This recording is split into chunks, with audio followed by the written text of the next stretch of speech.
Hi. Today I'm going to do something a little bit different for a video.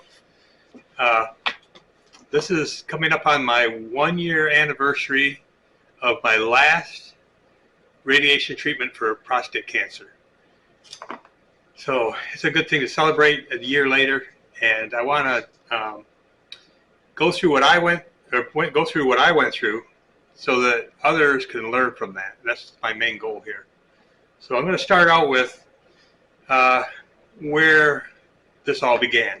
So back on 11/18 of 2023, I had to go to the emergency room because I couldn't pee, and I was having terrible pain in my stomach, really, really bad in my lower abdomen, and it had been above and over. So we went to the emergency rooms, went through a lot of testing. They checked my blood, they checked different things. Anyway, so they ended up doing a CT scan and found out I had a distended bladder, which means it's way over full. And that's what the pain was coming from. So they also seen that the prostate was enlarged, and they also seen a couple other things, but let's stay with the prostate. So they ended up doing a catheter, and they took 2 tries to get that in there because the prostate had swollen so bad that it had closed the urethra up, almost closed. And so they had to try 2 times. They put it in, pull it out, put a different one in, a smaller one, and finally got it through. And once they got it through, they took out it was over 1 liter of urine out of my bladder. And of course the pain went away right away. But they left the catheter in, and I had to go back to my doctor. So that was like, I had to wear this catheter through the holiday of Thanksgiving holiday, and I went back to my doctor, and what you had to do is you had to pee those 300 milliliters within a certain amount of time before they would take it out and leave it out. They take it out and let you try, and then if you didn't go, they put it back in. That did happen. But then eventually I came back, they took it out, and I was able to fulfill the pee test. And so then they sent me to a urologist. They put me on Flomax. They sent me to the urologist. The urologist said I probably should go get an MRI because of what they seen on the CT scan at Wake Med. And so I went to had an MRI of my prostate area with dye and all that. And then they found out that I had it looked like prostate cancer in most of the prostate and in the seminal, the upper part of the prostate. And then also in some of the lymph nodes. They noticed there was some in the lymph nodes, or possibly in the lymph nodes. So that was after the MRI. And then they sent me on that was on 3/1. And on 3/12, they sent me for a biopsy. And when they do a biopsy, they go through your rectum. They put some like Novocaine on the rectum area, and they go through with this like a little gun thing. It probes into your prostate, pulls out cells, samples of cells. And they were supposed to do, I think, 11 or 12, and they only ended up doing like 8. Because when they got towards the later ones, it was painful. I mean, it hurt. It brought tears to my eyes. And as a matter of fact, when I got out of there, and my wife and I were walking out, and she asked me, "Are you all right?" And we were in the elevator. She asked me about, I'm all right, and I just broke down. I was crying. It hurt that bad. So if you do go for that, ask for a little bit of maybe a sedative, or put you out a little bit before you go into it. We think what happened was, because it shouldn't have done that. It shouldn't have been that painful. It was uncomfortable, but when we got into about the 4th or 5th one, it was painful.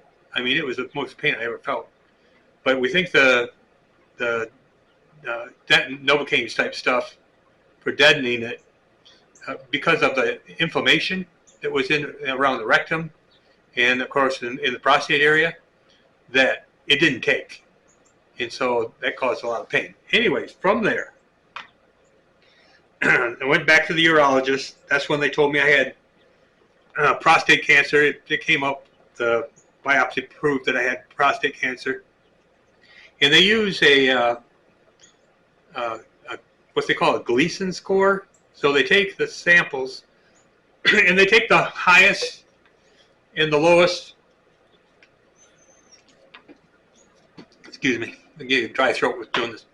And take the highest and the lowest, and they add them together to get your Gleason score. So if the cells were 4 and a 5, they add those together, and you get a 9. If they were 3 and a 4, that's a 7.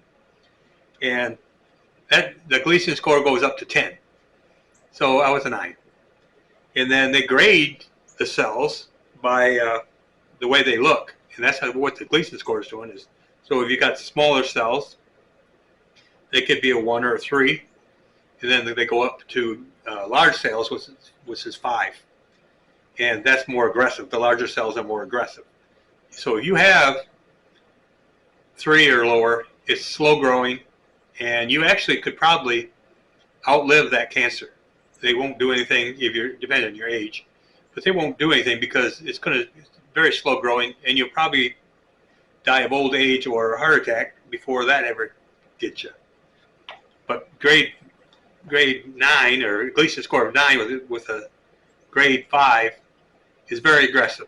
And mine had spread. They found it in most of the prostate, in the Seminoles up to the top of it, and then also in some of the lymph nodes. And they thought that I might have some into the bones. So they sent me for a bone scan, which was going to, from head to toe, they're checking my bones to see if any of that cancer had got to any other parts of the body. And they also did a PET, which is a positron emission tomography, which will kind of pinpoint a little bit better what they're looking at. The MRI does a good job, but the PET does a much better job. So they did that. And they also, during all this time, they're taking my PSA, which is a prostate specific antigen. And don't get antigen and androgen confused, because they're two different things.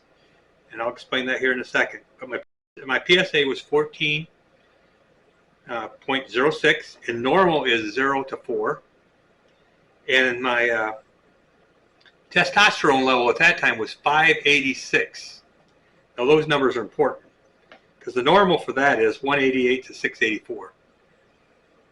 So after that, once they got all that information, and they sent me to oncology, which now gets you talking to a bunch of different doctors.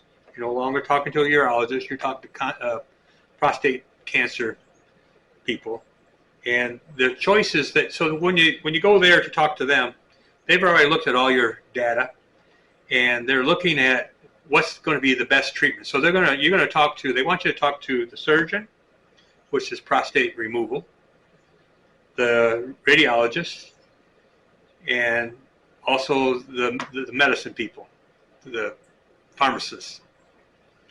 And they're going to talk about a plan of what you can do to attack the cancer, and the best way of giving you a longer life is pretty much what it amounts to.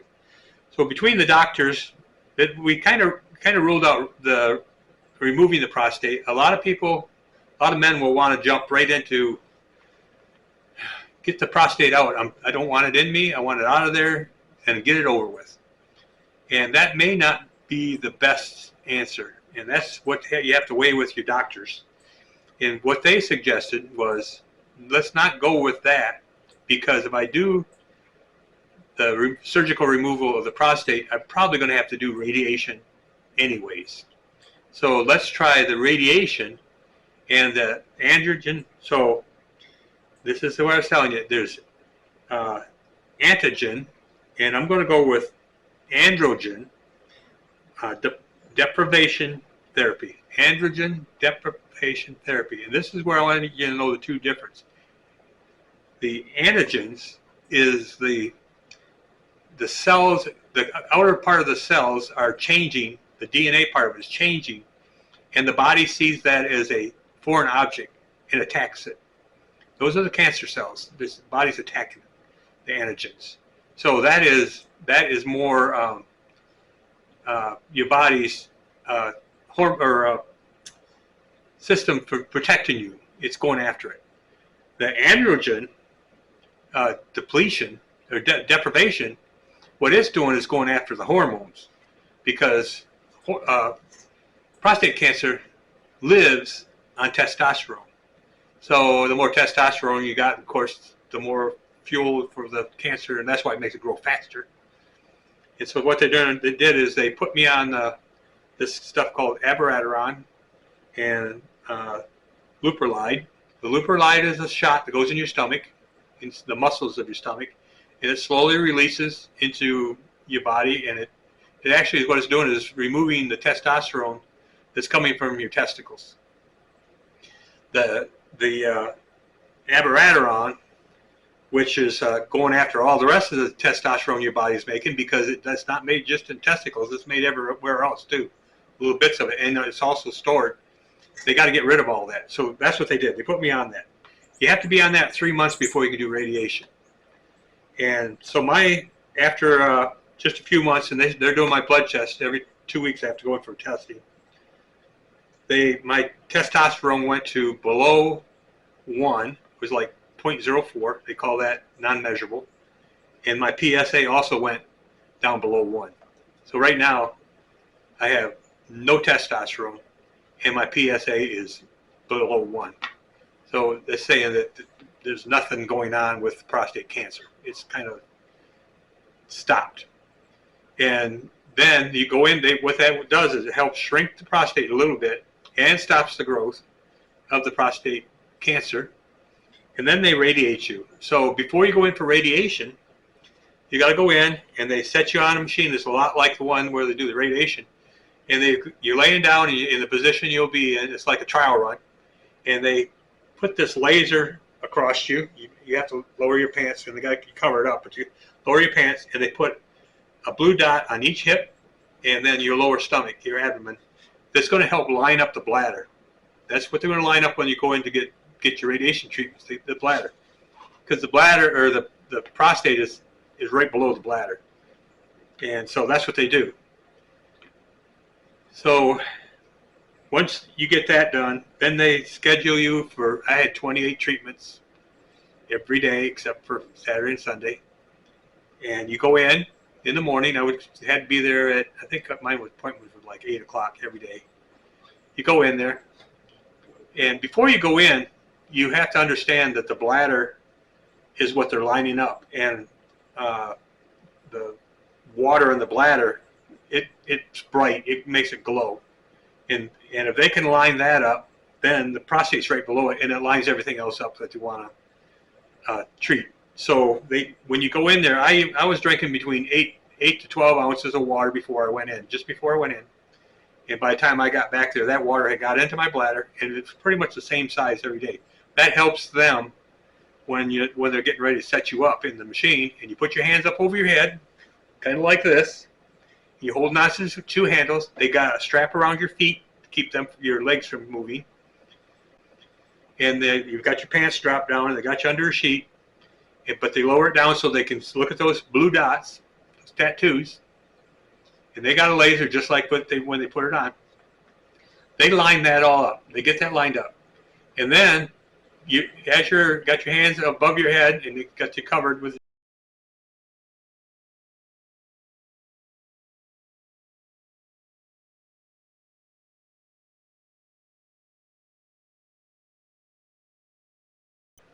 and it stops, and then there's a pause.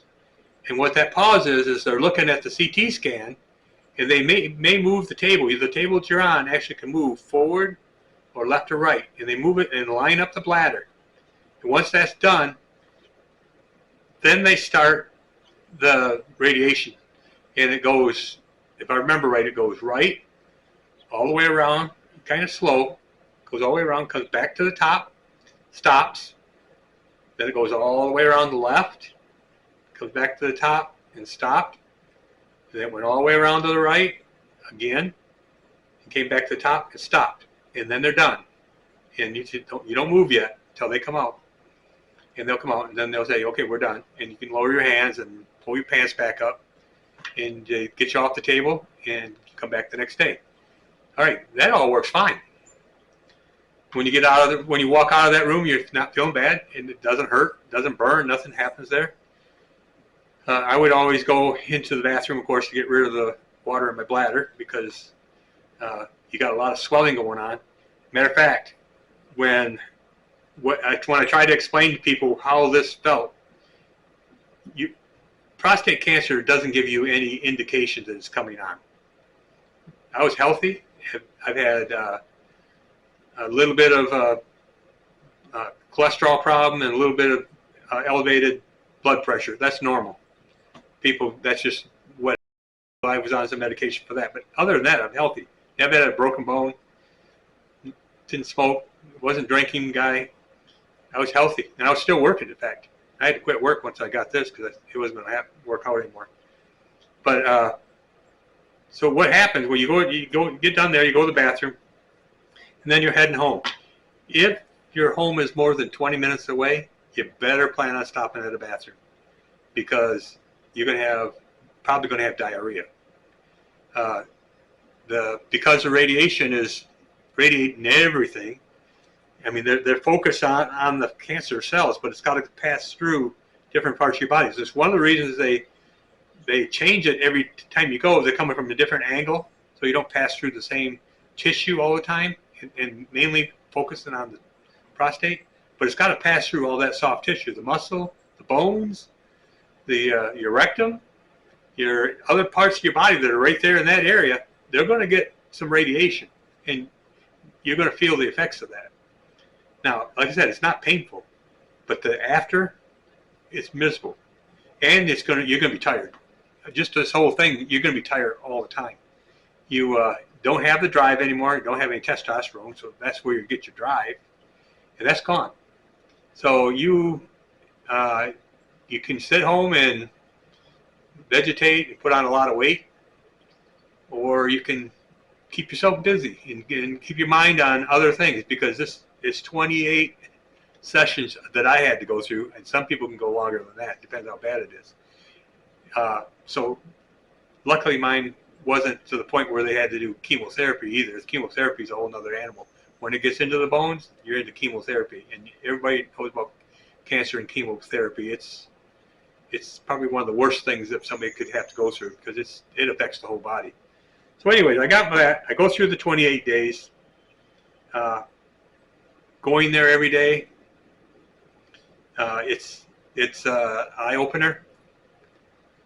You realize that when you find out you have cancer, for one thing, it's devastating. It lets you feel like, what happened? What did I do to get this far? What did I do? And there's nothing you did. 1 in 5 males get some kind of prostate cancer, and a high PSA does not mean prostate cancer. It could be just an enlarged prostate, which can be treated with medication. And then there are other people that got prostate cancer and won't do anything because, like I said, the slower growing cancer, you'll outlive it. So, but you have different feelings, and one of them is, how long am I going to live? Who's going to take care of my wife, and what's she going to do with all the junk I got? You go through those things, go through your mind. But when you're going through the treatments and you're sitting in there and you're looking at other people that are going through chemotherapy and other treatments. There was a young girl there, probably, I think she was 16 or 18, had a tumor on her brain, and another guy had a big tumor on the side of his face. It's just, you're not in such a bad shape. You'll get through this. Just be strong. You'll get through this. It's not a big deal. It is a big deal, but it's not a big deal compared to what they're going through. So you get through all that. You get home. On my last treatment, which was on about a year ago, I felt pretty miserable. I was still doing my work at home. I do mowing the lawn. I get done with mowing the lawn and pretty well go take a nap after that. Drink a lot of water. One of the things about these these treatments and the medication I'm on, it dehydrates. Your mouth is dry all the time. So I have my container that I keep full of ice and water that when I'm out here in the garage or out working and mowing in the yard, I got lots of water to drink, and they want you to drink a lot of water. So what does all this mean? How did I get to this point? As I get older, of course, you know, when you're 40, your body changes. When you're 50, your body changes. When you're 60, your body changes. And when you're 70, your body changes. So you really don't sense that something's wrong. I mean, my urine stream was probably getting weaker, and the amount of times I was going to the bathroom was probably getting more, which I didn't notice it. I wasn't having problems like that. But when it comes to the point that it shuts it off, it's got your attention. And they don't really know what causes prostate cancer. There's a lot of research. As a matter of fact, if you are going to a hospital that is tied to a school like the university, they may want to put you on a research. They may want to take your cancer cells and do research on them. Do that. It's not a bad thing. It's not going to cost you anything. They're not going to do anything for you. But it gives them something to try to help keep this, maybe find better ways to find it. Because really the only way you're going to find out if you have cancer, or way they might know that you possibly need to be checked, is through the digital exam, which is putting your finger up your rectum and touching the prostate and see if it's out of shape, or whether or not something's changing there. And the other thing is the PSA. Let me pause for a minute.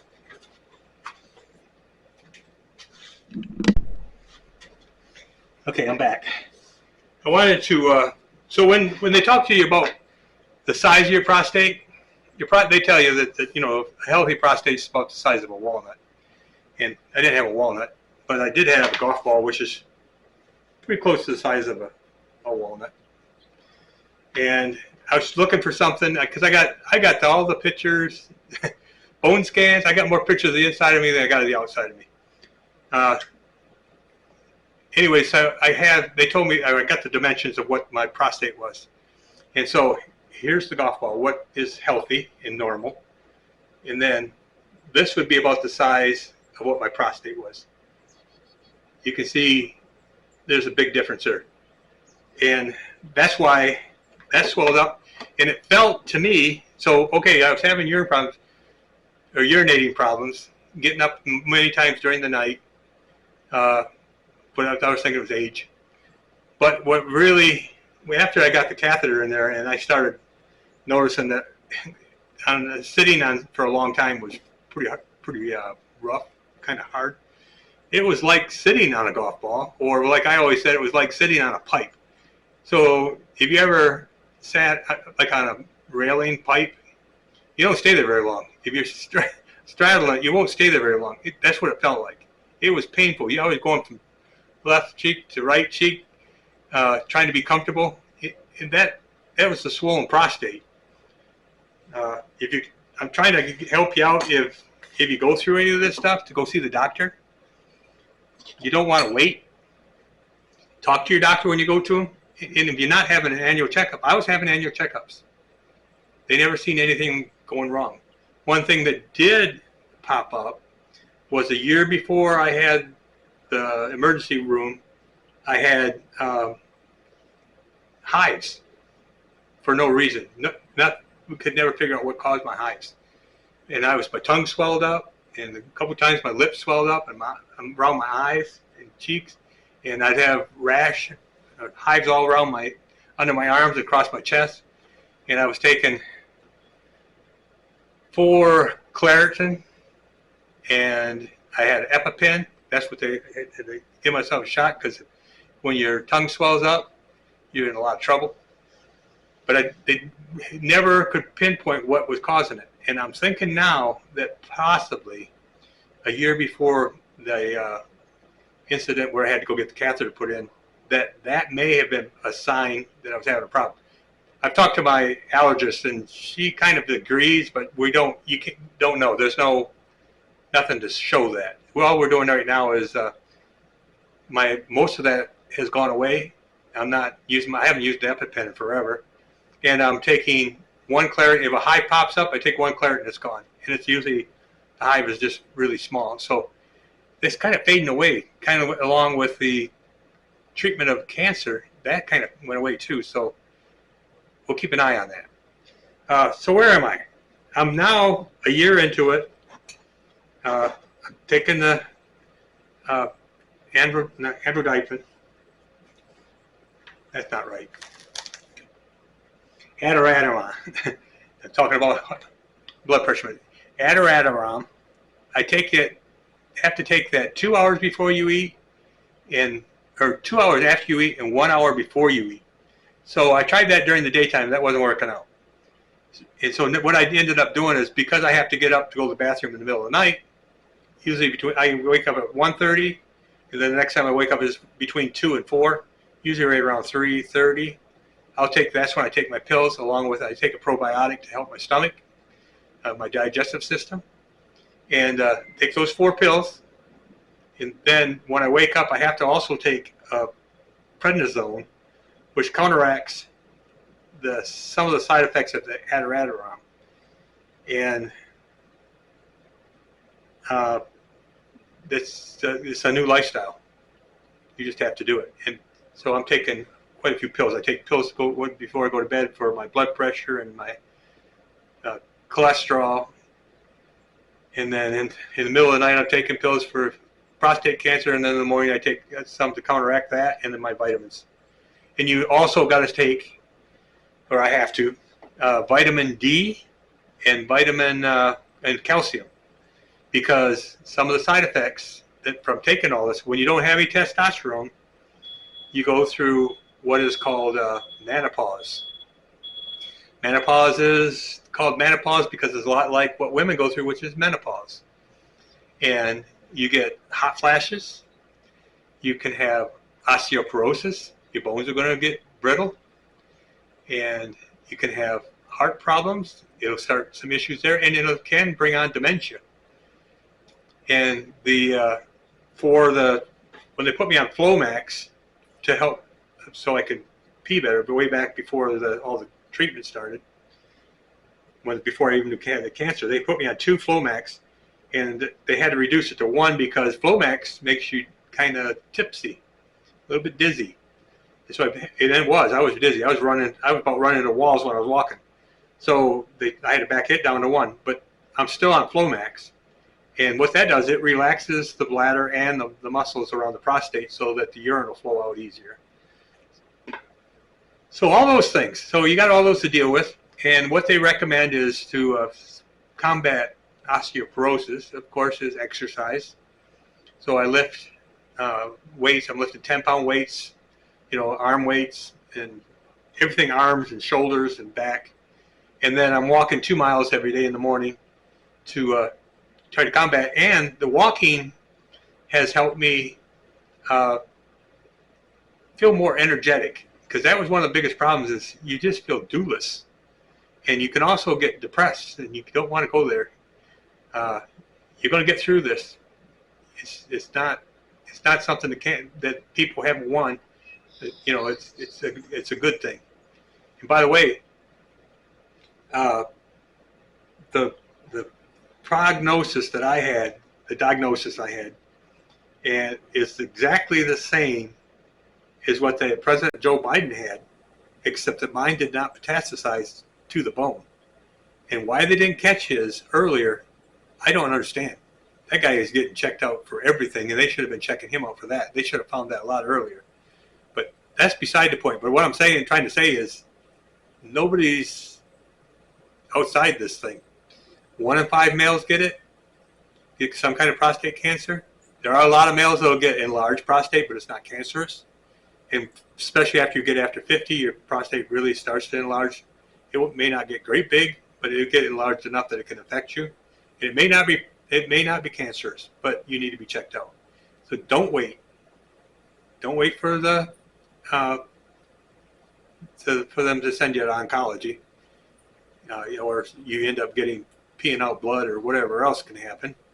But when you start seeing some changes, go see a doctor. One of the problems we have is when I was there when my first time was in college, I told the oncologist doctor, I said, tell me something.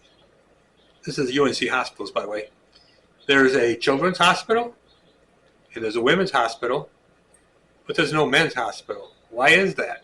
Don't men go to the hospital? And he said, no, they don't. We won't build a hospital if nobody's going to use it. And that's one of the biggest problems. Men have a hard time going to doctors, yet alone telling a doctor, I think I got a problem going on here. And that's got to change. There's a lot of men that get prostate cancer and die from it because they waited way too long. And that's a sad situation. I know this is a lot of information. I just wanted people to know what it's like from the patient side. And there's a lot more. I'm not a doctor. The doctors can tell you a lot more. You can look online for prostate cancer. There's videos. There's all kinds of information. And there's new treatments. Part of from the research of donating your cancer cells is they do research and come up with ways to try to cure the cancer. I don't know that you're ever not a cancer patient after you had cancer, even if they put it in remission or cure it. They're always going to be checking me now for the rest of my life, probably every year, or right now it's every 3 months I go in to get my shot, and they do all the testing, checking all my blood levels and everything. I mean, they're watching my body for liver problems, kidney problems, heart problems, everything. They're just watching it because of the medications. But because I'm past the radiation by more than a year now, all of that stuff that was with the radiation is pretty much gone.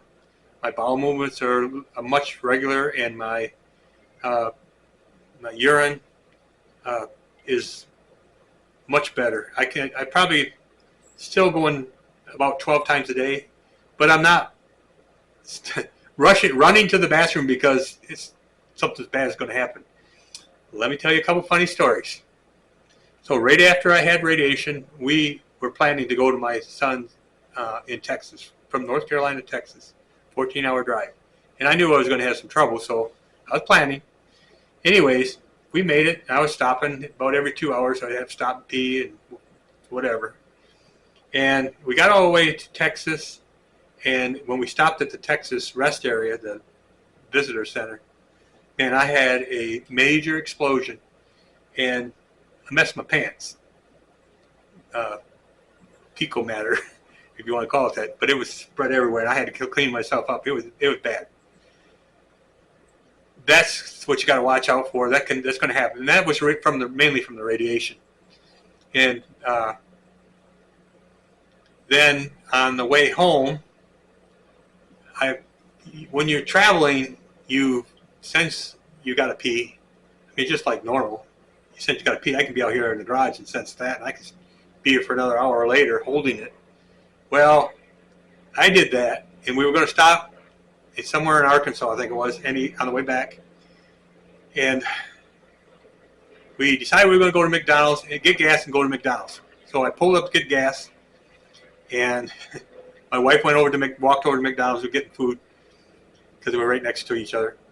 And while I was standing there pumping gas, it let loose. I could not control my pee. It was running down my leg and into my shoe. And luckily it had been raining out, so nobody could tell that I had done that, except that my pants were wet and my shoe was wet. And I got back in the car, and my wife come back, and I told her what happened. And I just packed paper and napkins and whatever I could to absorb the pee and get it dried off, and I had the fan blowing on it, got it done. I drove the rest of the way home. I was fine, but it happened that quick, and both of those happened that quick. So you got to kind of be ready for that. Some people wear diapers. Matter of fact, if you have your prostate removed, that may become what you have to do too, because it's going to affect the muscles and the nerves around that area. It may heal back up, it may not. So some of the other questions that I've had is, how does that affect your intimacy or your sexual life? It's a hard subject to talk about. It can affect it. Once you don't have testosterone, your libido is like not interested, kind of like I was before puberty. I keep joking about, like, a couple times I go into a store and tell people that, we were talking about having prostate cancer. I say, yeah, I got less testosterone than anybody in this building here, because it's lower than most women's testosterone. But your sexual drive is down because you don't feel like it. And I always say, when I get off this pill, that I'm going to go through a second puberty, because I'm going to have testosterone again. I've lost the hair on my chest. That's gone off, and under my arms is a lot thinner. It's because of lack of testosterone. As far as ED, couldn't tell you. I think it's still there, that action, but you don't have the desire. So it's not that I don't love my wife, and I love her to death, but the desire for that sexual stuff is not there right now, and I miss it. I want it back, but I'm living the life of prostate cancer right now, and the treatments. Not everybody's going to be the same. All prostate treatments are different.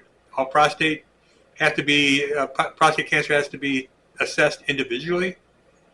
And what I'm saying here may not affect everybody. I didn't go through the radiation or long-term radiation. It's only 28 times. It can be a lot more than that. I definitely didn't have to go through chemotherapy. And some people would just go through ADT with the hormone depletion or deprivation. Different things happen to different guys. The biggest thing I want to get across here is don't be afraid of it. Don't let it scare you. Being a Christian, I had that going for me. I had a lot of people praying for me. I knew that God had me. He wasn't going to stop me from having prostate cancer. He was going to let me go through it because it's going to make me a stronger person, and it has. And you start looking at life a little bit different after you've been diagnosed with any cancer, I'm sure. But you start looking at life a lot different. And I'm just thankful for a good wife and good support from my family, and for people that prayed for me through this whole thing. And I think it helped. It helped a lot. And here I am, 1 year in. I've actually been on the ADT for longer than that, because it started 3 months before. So 1 year and a quarter through a possible 2 to 3 year term of treatment. And I still feel great. I'm still doing the stuff here in the garage, working on stuff. I'm working on these kind of projects and my other projects. This is kind of the therapy. Matter of fact, this YouTube channel wouldn't be here if it wasn't for my wife. Tell me, let's start a YouTube channel, get you something to do. And it has. It's got me out here doing stuff and keeping my mind busy and keep my focus on this. And I come out here and I sweat like a pig and drink lots of water and still get stuff done, and I enjoy it. And then I do my walk. I come out here and do this work, might mow the grass, and then when I go in the evening, I'm pretty tired. And I try to stay awake, and I am doing better now. I was falling asleep as soon as I came in and sat down. But now I'm staying awake until about 10:30. I might doze off a little bit, but not very much like I used to. And I think I'm getting better. So, all right, I'm going to wind this up. I thank you for your patience and listening to an old guy talk about health issues. It's kind of like an organ recital. But I just want to help my kind out if they go through this. And if you do, I pray for you that you don't have to go through anything worse than what I've gone through, and for a quick, healthy life the rest of your life afterwards. So thank you for watching. If you like what I said here, if it helps you at all, give me a thumbs up and let other people know. And I don't just talk about health problems. I talk about other stuff. I fix things, and I enjoy that, and that's part of my life. Thank you again.